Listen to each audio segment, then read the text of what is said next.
বাঙালি বাড়ির বিয়েতে শ্রী কেন বানানো হয় জানেন? নমস্কার, আমি আরণ্য আর বিবাহ মঙ্গলের এক নতুন পর্বে আপনাকে স্বাগত।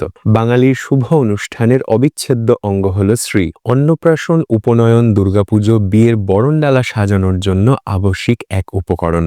অসামান্য কারুনৈপুণ্য আর অন্তরের শুভ কামনা দিয়ে বাড়ির এক বা একাধিক নারী সদস্যা গড়ে তোলেন শ্রী। সাধারণত আতপ চাল আর বিউলি ডাল একসঙ্গে ভিজিয়ে রেখে তারপর বেটে নিয়ে একটা মণ্ড তৈরি করে নেওয়া হয়। তাতে ইচ্ছে মতো আকার দিয়ে শ্রী গড়ে তোলার কাজ শুরু করা হয়। রং করার জন্য ব্যবহার করা হয় প্রাকৃতিক রং, যেমন সিঁদুর দিয়ে লাল রং, হলুদ বাটা দিয়ে হলুদ রং, বেলপাতা বেটে সবুজ রং, নীল বড়ি দিয়ে নীল রং আর ধানের তুষ দিয়ে বাদামি রং ইত্যাদি। শ্রী আসলে কি তা নিয়ে রয়েছে দুটো মতামত। প্রথম মতানুসারে শ্রী আসলে শিবলিঙ্গের প্রতীক, কারণ শিবহীন যজ্ঞ পণ্ড হয় আর সংসারে অমঙ্গলের সূচনা হয়। শিব পুরাণের দক্ষযজ্ঞ কাহিনী যারা জানেন তারা বুঝতে পারবেন যে যজ্ঞে ভগবান শিব উপস্থিত না থাকলে কি অনর্থটাই না হতে পারে। আর যারা জানেন না তারা কমেন্ট করে জানান, সেই গল্প না হয় সবিস্তারে বলবো কোনো একদিন। যাই হোক, দ্বিতীয় মতানুসারে শ্রী আসলে দেবী লক্ষ্মীর প্রতীক, কারণ লক্ষ্মীর অপর নামই তো শ্রী। তাই শ্রী এর নিচে থাকে পদ্মপাপড়ি। পরিবারের রীতি অনুযায়ী পদ্মপাপড়ির সংখ্যার তারতম্য হয়। শ্রী তৈরি হওয়ার পর তাতে উপযুক্ত পরিমাণ সর্ষের তেল দেওয়া হয় যাতে তা ফেটে নষ্ট হয়ে না যায়।